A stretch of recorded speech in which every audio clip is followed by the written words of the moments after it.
একটা ছোট্ট ঘটনা আমি আমার মা বোনদের জন্য আপনাদেরকে শুনাই। মা বোনেরা যারা মাইকের আওয়াজের সাথে বয়ান শুনতেছে তো ভালো, আর যারা শুনতেছে না ওনাদেরকে আপনারা এই ঘটনা নিয়ে শুনাইবেন। যারা রেকর্ড করতেছেন সেখান থেকে মা বোনদেরকে নিয়ে শুনাইবেন। আমি এই পর্দার একটা ঘটনা আপনাদেরকে শুনাই। আমাদের দেশের মহিলারা পর্দা বলতে কি বুঝে?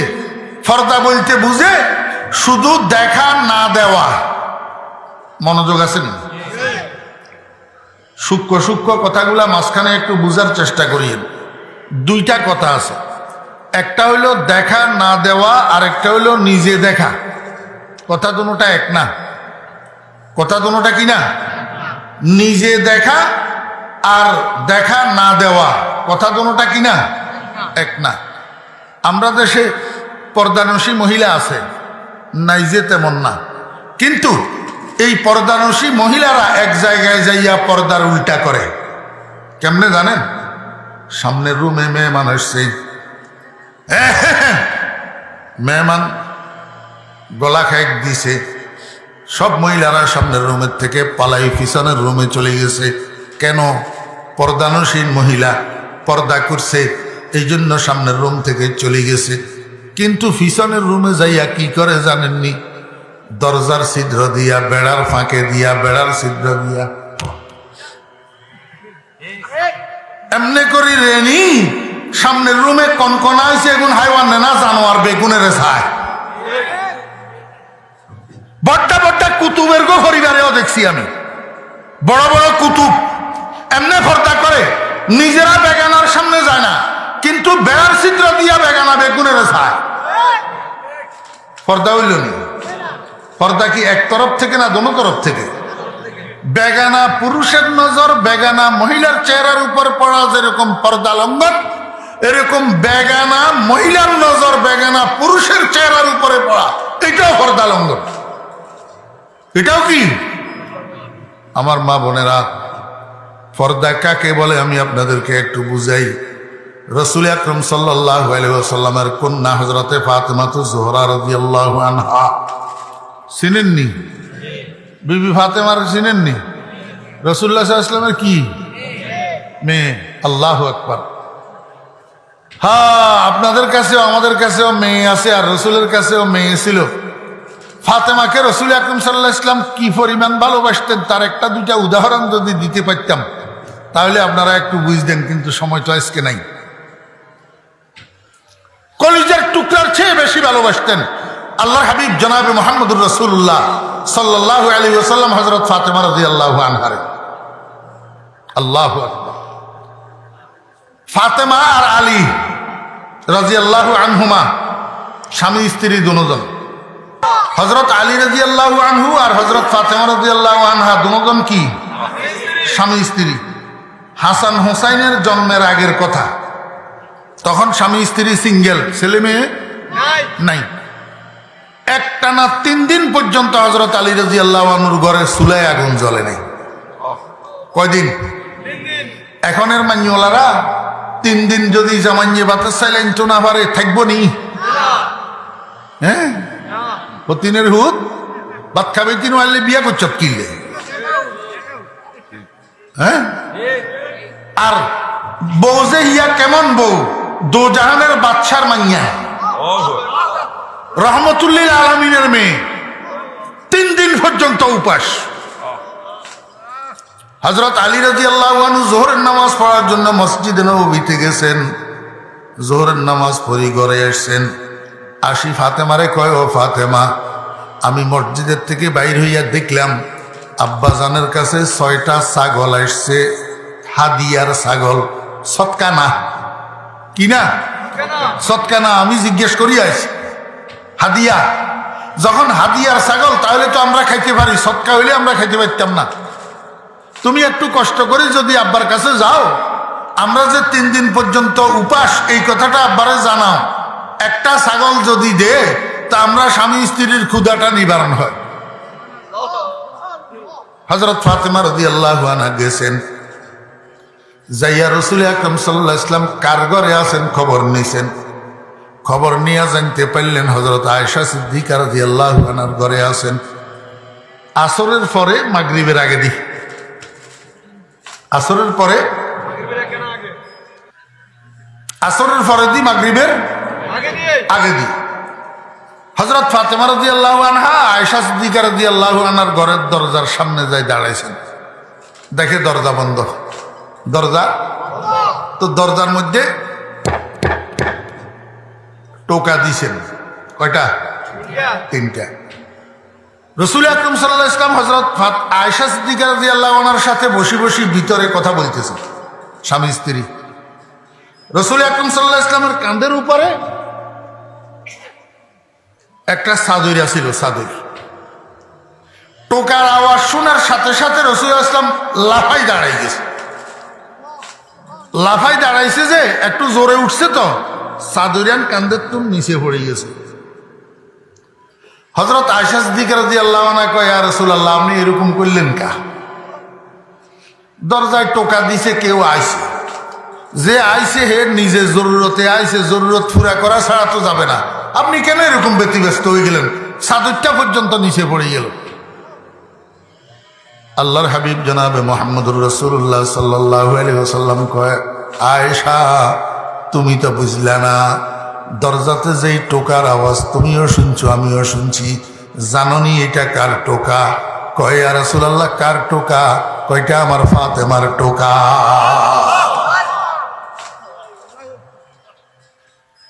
আমার ফাতেমার টোকা নিশ্চয় বিশেষ কোনো প্রয়োজনে এসছে, না হলে এই সন্ধ্যাবেলায় মাগরিবের নামাজের আজান সামনে, এই টাইমে তো আমার ফাতেমা আসার কথা না, নিশ্চয় কোনো প্রয়োজনে এসছে, এই জন্য আমি ব্যতিব্যস্ত হয়ে গেছি। আমার বন্ধুরা, ভাইয়েরা, মুরব্বীরা আমারে একটু বলেন, আমাদেরও তো ছেলে মেয়ে আছে, দরজার মধ্যে যদি আসি টোকা দে, আপনি বুঝবেন নি ইয়া আপনার হুতনাজি? যতক্ষণ গলার আওয়াজ না শুনবেন ততক্ষণ তো বুঝতেন না ইয়া আমার হুতনে না আওয়াজি না অন্য কেউ। কিন্তু রাসূল আকরাম সাল্লাল্লাহু আলাইহি ওয়াসাল্লাম ফাতেমারে কি পরিমাণ ভালোবাসতেন যে ফাতেমার টোকা পর্যন্ত নবীজির মুখস্থ ছিল। আল্লাহর হাবিব জনাব রাসূলুল্লাহ সাল্লাল্লাহু আলাইহি ওয়াসাল্লাম এই পর্যন্ত বুঝানি আপনার ঘরে আমার উদ্দেশ্য, সামনের দিকে আর কইলাম না। রাসূল আকরাম সাল্লাল্লাহু আলাইহি ওয়াসাল্লাম কলিজার টুকরার মতো মহব্বত করতেন ফাতেমাকে। ও ভাইরা, দোস্ত, আবাব, রমজানের মাস, কি মাস? রমজান মাস। কয়েকদিন থেকে ফাতেমা অসুস্থ, গায়ে জ্বর, গায়ে জ্বর। রাত্রে ঘুমাইছে, ভোর রাত্রে উঠি সেহরি খাইতে হবে, রমজান মাস তো। ভোর রাত্রে উঠি কি করতে হবে? সেহরি খাইতে হবে। রাত্রে ঘুমাইছে, মধ্যরাত যখন হইছে ফাতেমা স্বপ্নে দেখতেছে দোজাহানের সরদার জনাবে মুহাম্মদুর রাসূলুল্লাহ সাল্লাল্লাহু আলাইহি ওয়াসাল্লাম ফাতেমার ঘরে ঢুকছে। ঢুকি অন্ধকারের মধ্যে কাকে যেন খুঁজে। ফাতেমার নজর ফুটছে পিছনের দিক থেকে বাপের উপর। ডাক দিছে, আব্বাজান, কাকে খুঁজতেছেন? আল্লাহর হাবিব পিছনের দিকে ঘুরি ফাতেমার দিকে তাকাইয়া কয়, ফাতেমা, তোমারে না খুঁজতেছি একটা সংবাদ দেওয়ার জন্য। ফাতেমা কয়, আব্বাজান, কি সংবাদ? আল্লাহর হাবিব জনাব রাসূলুল্লাহ সাল্লাল্লাহু আলাইহি ওয়াসাল্লাম কয়, ফাতেমা, সংবাদ হইল একটু পরে তো সেহরির সময় হবে, সেহরি খাইবা স্বামী স্ত্রী দুজন একসাথে আলীর দস্তরখানে, আর আগামীকালের রোজা শেষে ইফতার করিবা আব্বাজানের সাথে জান্নাতের দস্তরখানে। কিছু বুঝেন তুঝেন? স্বপ্ন এটাই কি কয়? এটা কার স্বপ্ন? ফাতেমার। কার স্বপ্ন? ফাতেমার স্বপ্ন। এটা রুইয়ায়ে রহমানি, রুইয়ায়ে শয়তানি নো। হ্যাঁ, ফাতেমার স্বপ্ন দেখি বিচলিত হইয়া সজাগ হইয়া গেছে, আবার শুইয়া পড়ছে, গায়ে কিন্তু জ্বর, অসুস্থ। সেহরির সময় হয়েছে, সেহরি খাওয়ার জন্য উঠছে। স্বামী স্ত্রী দুজন সেহরি খাইছে, কিন্তু ফাতেমা আলীরে কিচ্ছু বলে নাই। সেহরি খাওয়ার পরে এবার ফজরের জন্য অপেক্ষা করতেছে। হযরত আলী রাদিয়াল্লাহু আনহু গেছেন মসজিদে ফজরের নামাজ পড়ার জন্য। ফাতেমা ঘরের মধ্যে উনার নামাজের জায়গায় নামাজ বিছাইয়া তাসবিহ তাহলিল পড়তেছে। ফজরের সময় যখন হয়েছে ফজরের নামাজ পড়ছে। ফজরের নামাজ পড়ি মুসল্লা থেকে উঠে গেছে। হযরত আলী রাদিয়াল্লাহু আনহু মসজিদের থেকে ফজরের নামাজ পড়ি বাসায় এসে আসি, ঘরে ঢুকি, ফাতেমার কি অবস্থা দেখে একটু নামাজের মুসল্লার দিকে তাকাই। ফাতেমা কি করতেছে দেখে নামাজের মুসল্লা খালি, ফাতেমা নামাজের মুসল্লায় নাই। নামাজের মুসল্লায় হযরত আলী রাদিয়াল্লাহু আনহু অবাক হইয়া গেলেন, কিরে জীবনেও তো কোনোদিন ফাতেমারে এশরাক পড়া ছাড়া নামাজের মুসল্লা থেকে উঠতে দেখি নাই, আজকে অসুস্থ শরীরে এশরাক পড়া ছাড়া নামাজের মুসল্লা থেকে কেন উঠলো, কোথায় গেল? গোটা ঘর তালাশ করলেন, কোথাও ফাতেমার দেখা মিলল না। শেষ পর্যন্ত তালাশ করতে করতে রান্নাঘরে গেছে, দেখে ফাতেমা রান্নাঘরে আছে ঠিকই, কিন্তু বড় বড় 3টা কাজ ধরি বসে রয়েছে। কয়টা কাজ? 1 নম্বর কাজ, ফাতেমা চুলার মধ্যে আগুন জ্বালাইছে, চুলার উপরে বড় একটা হান্ডির মধ্যে বেশি পরিমাণের কতগুলা পানি গরম করতে দিছে। 2 নম্বর কাজ, আল্লাহু আকবার, মাটির একটা বড় গামলার মধ্যে হযরত হাসান হুসাইন রাদিয়াল্লাহু আনহুমার পরিধান করা যত কাপড় চোপড় আছে এগুলারে ভিজাইছে দোয়ার জন্য। আবার ভুল বুঝিয়েন না, হাসান হুসাইনের জন্মের আগের ঘটনা কইছি যে উপাস থাকার ঘটনা, এইটা না, এইটা হাসান হুসাইনের জন্মের পরে, অনেক পরে। হাসান হুসাইন মোটামুটি তখন শৈশব ছাড়িয়ে গেছেন, কৈশোরে পদার্পণ করছে।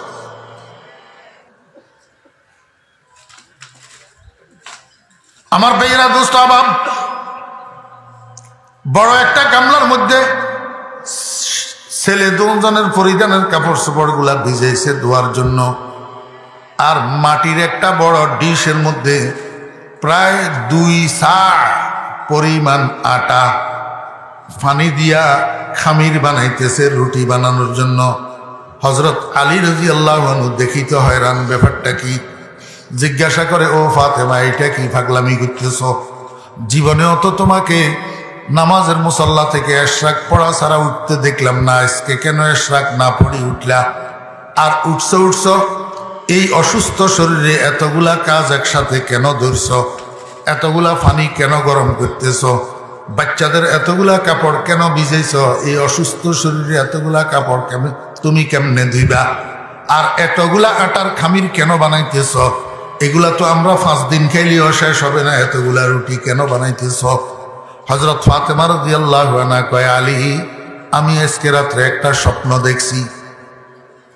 হযরত আলী রাদিয়াল্লাহু আনহু কয়, কি স্বপ্ন দেখলা? ফাতেমায় কয়, আমরা সেহরি খাওয়ার জন্য যখন উঠছি তার একটু আগে আমি স্বপ্ন দেখছি আমার আব্বাজান আমার ঘরের মধ্যে ঢুকি অন্ধকারের মধ্যে কাকে যেন খুঁজে। পিছনের দিক থেকে আমার নজর পড়ছে আব্বাজানের উপর। আমি জিজ্ঞেস করলাম, আব্বাজান কাকে খুঁজতেছেন? আব্বাজান পিছনের দিকে ঘুরিয়ে আমার দিকে তাকাইয়া কয়, মা, তোমাকে খুঁজতেছি একটা সংবাদ দেওয়ার জন্য। আমি জিজ্ঞেস করলাম, আব্বা কি সংবাদ?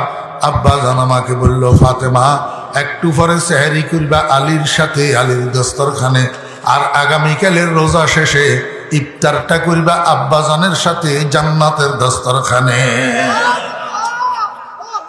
আমার বেহরা দোস্ত আবাব, এই স্বপ্ন শোনার পরে স্বপ্নের তাৎপর্য কি? এই স্বপ্নের দ্বারায় আল্লাহ পাক কি মেসেজ দিতেছে ফাতেমাকে, আলীকে, এটা কি বুঝার বাকি আসেনি? হযরত আলী রাদিয়াল্লাহু আনহু বুঝে ফেলছেন, আজকের পরে ফাতেমাকে আর পাওয়া যাবে না, নির্ঘাত আজকে ইফতারের আগে ফাতেমার ইন্তেকাল হয়ে যাবে। কারণ ইন্তেকাল না হলে আব্বার সাথে জান্নাতের দস্তরখানে ইফতার কেমনে করা হবে? এই কথা যখন আলী বুঝছে, আল্লাহু আকবার, আমার বেহরা দোস্ত আবাব, হযরত আলী রাদিয়াল্লাহু আনহু ফাতেমাকে অনুরূপভাবে কলিজার টুকরার মতো ভালোবাসতেন, কলিজার টুকরার মতো। এটা বোঝা গেছে ফাতেমার ইন্তেকালের পরে, ফাতেমাকে দাফন করার পরে নিরিবিলি সময়ে নির্জনে হযরত আলী রাদিয়াল্লাহু আনহু ফাতেমার কবরের কাছে যাইয়া বসে বসে কাঁদতেন। হাবিবুন গাবা আন আইনি ওয়া জিসমি, হাবিবুন গাবা আন আইনি ওয়া জিসমি ওয়া আন কলবি হাবিবি লা ইয়াগিবু, হাবিবুন লাইসা ইয়াদিলুহু হাবিবুন ওয়া মা লিসাওয়াহু ফি কলবি নসিবু। ও ফাতেমা, তুমি আমার চোখের থেকে আড়াল হইয়া গেছো, আমার শরীরের থেকে আড়াল হইয়া গেছো, কিন্তু আমার অন্তর থেকে তো আড়াল হইতে পারো নাই। আমি আলী তো একটা সেকেন্ডের জন্য এই পর্যন্ত তোমাকে ভুলতে পারি না। হাবিবুন গাবা আন আইনি ওয়া জিসমি ওয়া আন কলবি হাবিবি লা ইয়াগিবু। কলিজার টুকরার মতো মহব্বত করতেন হযরত আলী রাদিয়াল্লাহু আনহু ফাতেমাকে। এই স্বপ্ন যখন শুনছে হযরত আলী রাদিয়াল্লাহু আনহুর বুঝতে আর বাকি নাই, ফাতেমাকে হারাইয়া ফেলবো, আজকের পরে ফাতেমাকে আর পাওয়া যাবে না। এই কথা বুঝে আসার সাথে সাথে হযরত আলী রাদিয়াল্লাহু আনহু বাচ্চা ছেলের মতো চিৎকার দিয়া কান্না শুরু করছে, হিসকি মারিয়া মারিয়া কাঁদে।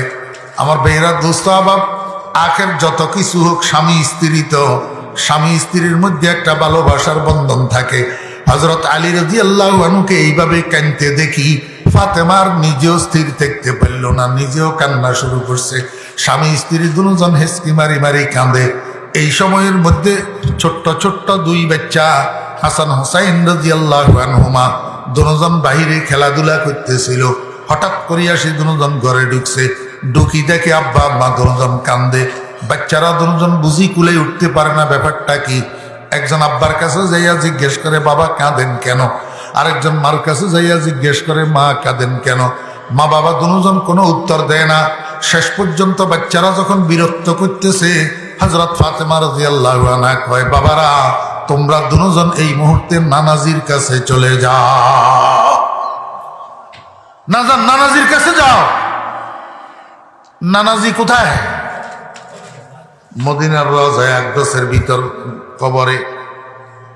এটা আজকের নতুন না, হযরত ফাতেমা রাদিয়াল্লাহু আনহা আগেও এরকম করতেন। উনি যখন কোনো কাজে বেশি ব্যস্ত হইয়া যেতেন, বাচ্চারা যখন ওনাকে বিরক্ত করত, তো ফাতেমা বলতেন, তোমরা নানার কাছে চলে যাও। নানার কথা শুনলে নাতিরা দুজন পাগল। যখনই বলা হইতো নানার কাছে চলে যাও, তো একদম যাইয়া নাতিরা দুজন নানার কবরের উপরে উঠি বসি যাইত। কবরের উপর উঠি। আজকেও তার ব্যতিক্রম হয় নাই। আজকেও যখন মা বলছেন বাবারা দুজন নানাজির কাছে চলে যাও, নাতিরা দুজন দৌড়াইয়া যাইয়া নানাজির কবরের উপরে উঠি বসে গেছে। আমার বেহরা দোস্ত বাবা ভিতরের থেকে নানাজি জিজ্ঞেস করেন, নাতিরা এই মুহূর্তে তোমরা দুজন এখানে কেন আসলা? নানাই যে জিজ্ঞাসা করে, এই কথা নাতিরা দুজনে শুনে, কিন্তু শত শত মানুষ ওই সময়ও কবরের চতুর্দিকে জিয়ারতরত আছে, কেউ ঘোড়ার ডিমও কিচ্ছু শোনে না। মিয়ানে আশাক ও মাশুক চেরমজিস কেরামান কাতেবীরা হাম খবর নিস। আমার বেহরা দোস্ত আবাব, এই নানা নাতির মধ্যে জমিনের উপরে আর নিচে, কবরের উপরে আর নিচে, নানা নাতির মধ্যে অহরহ কথোপকথন চলে। নিচের কথা উপরের থেকে নাতিরা দুজনে শুনে আর উত্তর দে, আর উপরের কথা ভিতর থেকে নানায় শুনে আর উত্তর দে। এখন নানায় কয়, নাতিরা এই মুহূর্তে তোমরা দুজন এখানে কেন আসলা? নাতিরা কয়, নানা যান, আম্মায় আমাদেরকে আপনার কাছে পাঠাইয়া দিছে। নানায় কয়, না না নাতি, এখানে তোমরা এখন থাকিও না, তাড়াতাড়ি দুজন ঘরে যাও, ঘরে যাও তাড়াতাড়ি। ঘরে যাইয়া মার চেহারার দিকে তাকাইয়া থাকো। মনে রাখিও আজকের পরে মাকে আর চেহারা দেখার জন্য পাইবা না।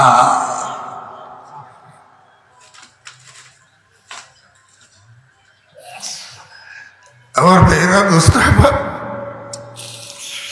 এই কথা শোনার পরে নানাজির মুখ থেকে হাসান হুসাইন রাদিয়াল্লাহু আনহুমা আবার ঘরের দিকে দৌড় দিছে, ঘরের দিকে দৌড় দিছে। ঘরে যাইতে যাইতে দোনো ভাই কান্দে, কাঁদতে কাঁদতে ঘরে ঢুকছে।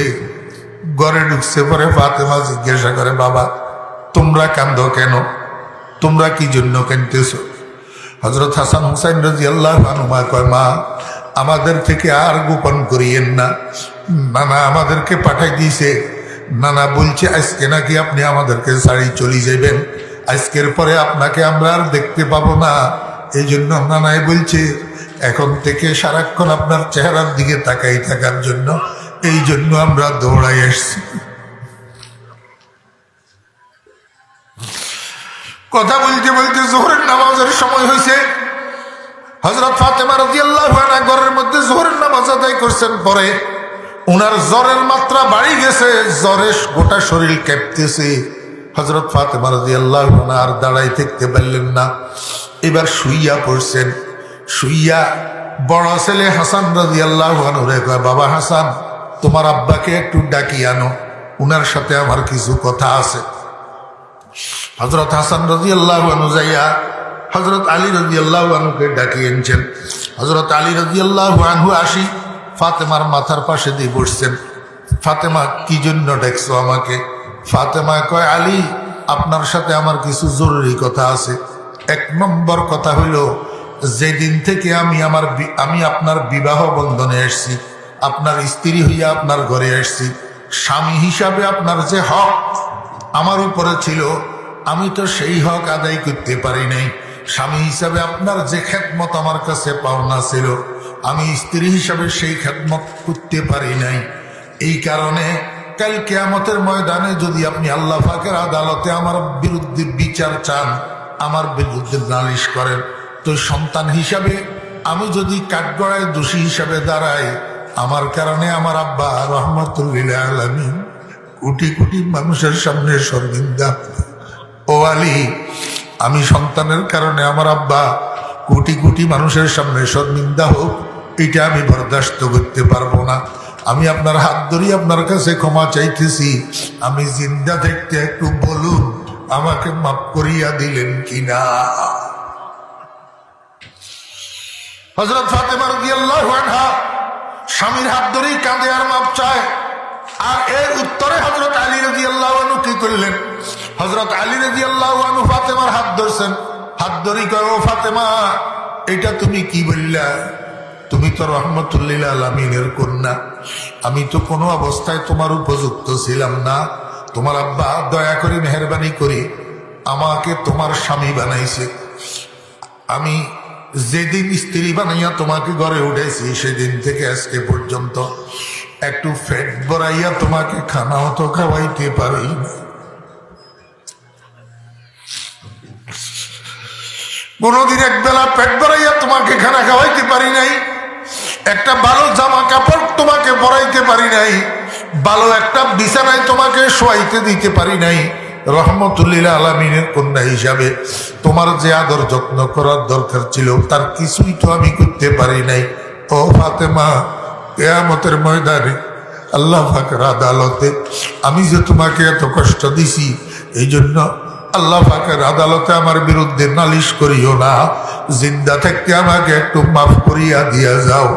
আমার বেহরা দুস্থ আবাম, স্বামী স্ত্রীর হাত ধরেই কান্দে, স্ত্রী স্বামীর হাত ধরেই কান্দে।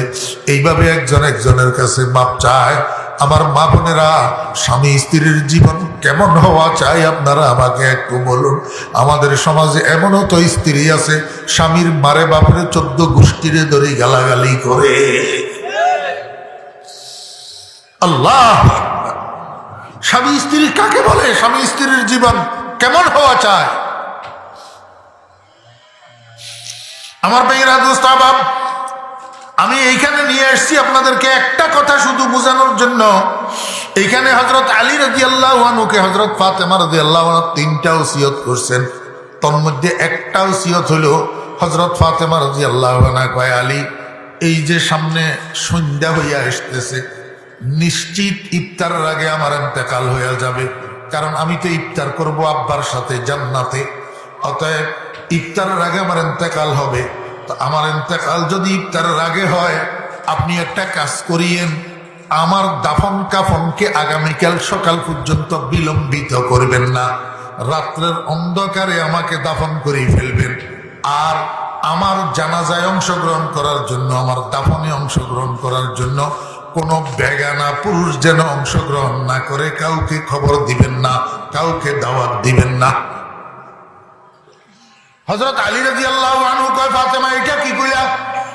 তুমি রহমাতুল লিল আলামিনের কন্যা, তোমার ইন্তেকালের খবর পাইলে দলে দলে মানুষ ছুটে আসবে, নবীর প্রেমিকেরা দলে দলে ছুটে আসবে তোমার জানাজায় অংশগ্রহণ করার জন্য, তোমার দাফনে অংশগ্রহণ করার জন্য।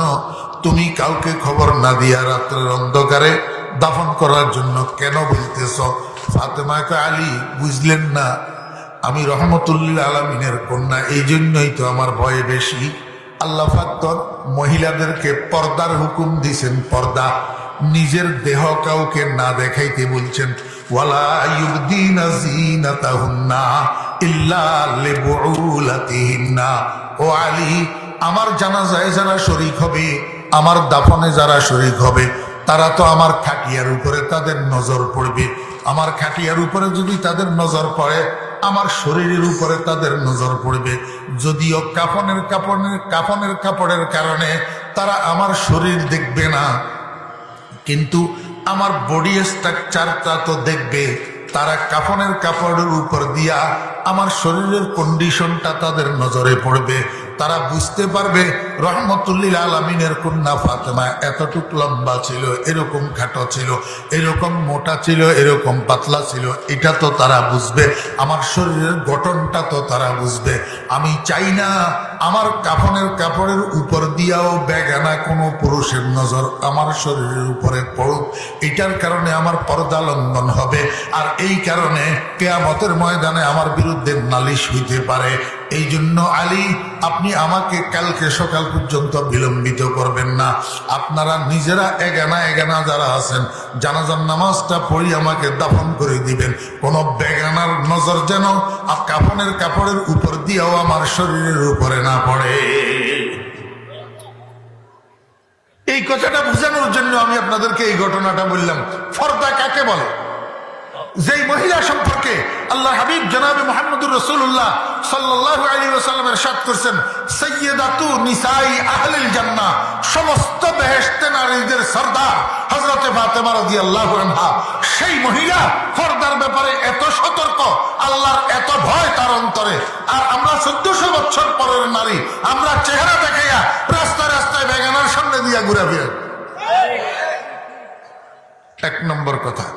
দুই নম্বর কথা আমার শেষ, পরের হুজুর যিনি উনারে নিয়ে আসে। ছেলে মেয়ে, কাউকে সবগুলা ছেলে, কাউকে সবগুলা মেয়ে, কাউকে মিক্স, আর কাউকে একেবারে নেই। জি, এগুলো আল্লাহ পাকের নেয়ামত, আল্লাহ পাকের নেয়ামত। আমরা দরখাস্ত করি নাই। আমি তো শুধু আমার ছেলে আমার ছেলে আমার ছেলে দাবি করি, কিন্তু এদের শুধু এই পরিচয় না, আরো একটা পরিচয় আছে। এরা মুহাম্মদুর রাসূলুল্লাহ সাল্লাল্লাহু আলাইহি ওয়াসাল্লামের উম্মত, মুহাম্মদুর রাসূলুল্লাহ সাল্লাল্লাহু আলাইহি ওয়াসাল্লামের উম্মত। এদেরকে জন্মের পর থেকে বালেগ হওয়া পর্যন্ত নবীজির উম্মত হিসাবে গড়ে তোলা আব্বা আম্মার দায়িত্ব। এই দায়িত্ব পালন না করলে কিয়ামতের ময়দানে রাসূল আকরাম সাল্লাল্লাহু আলাইহি ওয়াসাল্লাম গলায় গামছা দিয়া এই দায়িত্ব সম্পর্কে জিজ্ঞাসা করবে, কিরে উম্মত, তোর ঘরে আমার আরো 5টা উম্মত, 3টা উম্মত, 4টা উম্মত আল্লাহ যে পাঠাইছিল তোর ঘরে, এগুলারে তুই আমার ছাত্র না বানাইয়া ইহুদি খ্রিস্টানের ছাত্র কেন বানালি? লেনিন কার্ল মার্কসের ছাত্র কেন বানালি? ঈশ্বরচন্দ্র বিদ্যাসাগরের ছাত্র কেন বানালি? আমার আদর্শের উপরে গড়ে না তুলে এদেরকে ইহুদি খ্রিস্টানের আদর্শের উপরে গড়ি কেন তুললি? জবাব দিয়া যায়। قال النبي صلى الله عليه وسلم আলা কুল্লুকুম রাঈন ওয়া কুল্লুকুম মাসউলুন আন রাইয়াতিহি। আমরা দেশে একটা প্রবাদ বাক্য আছে, ছাগলেরে বলে পেশাব করতে ধরা লাগে। ছাগলেরে পেশাব করতে ধরা লাগে। পেশাব শেষ হইলে আবার যখন ছাগল দৌড় দেয়, তখন পিছনের দিক থেকে দৌড়াইয়া আর ছাগল ধরা যায় না। সন্তানেরে কন্ট্রোল করা লাগে। 7 বছর বয়সে, 10 বছর বয়সে, 10 বছর 7 বছর অতিক্রম হইয়া গেলে এই ছাত্ররে আপনি কন্ট্রোল করতে চাইলে, এই ছেলেরে কন্ট্রোল করতে চাইলে, ছেলে আপনারে কবু গুলি মারি দিন। কথা বুঝেন নাই? আজকে কেন আপনি কন্ট্রোল করতে পারেন না? এখন কেন রাত্রের 11টা থেকে 3টা পর্যন্ত আপনার পোলা রুমের দরজা বন্ধ করি ভিতরে ফ্রি ফায়ার খেলে, কেউ ডাকলে দরজাও খোলে না? কেন? আপনি আব্বার অলসতার কারণে, আপনি আব্বার অমনোযোগিতার কারণে আপনি ছেলেরে ইসলামী ধাঁচের উপর, নবীর আদর্শের উপর গড়ে তোলার জন্য চেষ্টা করেন নাই। কিয়ামতের ময়দানে নবীজির আদালতে আসামির কাঠগড়ায় দাঁড়ানোর জন্য প্রস্তুত হইয়া থাকে। قال النبي صلى الله عليه وسلم ألا كلكم راع وكلكم مسؤول عن رعيته।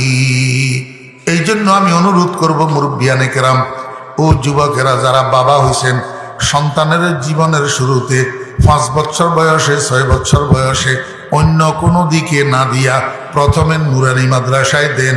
3 বছর নুরানি মাদ্রাসায় পড়ার পরে মোটামুটি ইসলাম সম্পর্কে একটা জ্ঞান, ইসলাম সম্পর্কে একটা ধারণা তার মধ্যে আসে, কোরআন শরীফটা নাজারা পড়ার যোগ্যতা আসে। এরপরে এই ছেলেটাকে হেফজখানায় দেন, হাফেজ বানান। হাফেজ বানানোর পরে এবার যেদিকে মনে চায় সেদিকে নিয়ে যান, ফাউন্ডেশনটা ঠিক করেই দেন। ফাউন্ডেশনটা ঠিক করে দিলে আল্লাহর রহমতে বিল্ডিং সুরাইয়াছে তারা পর্যন্ত উঠবে, আর বাঁকা হবে না। খিস্তে আউয়াল চুনে হদ মেয়ারে কজ তা সুরাইয়া মিরাওয়াদ দিওয়ারে কজ। ওয়া আখিরু দাওয়ানা আনিল হামদুলিল্লাহি রাব্বিল আলামিন। আসসালামু আলাইকুম ওয়া রাহমাতুল্লাহি ওয়া বারাকাতুহু।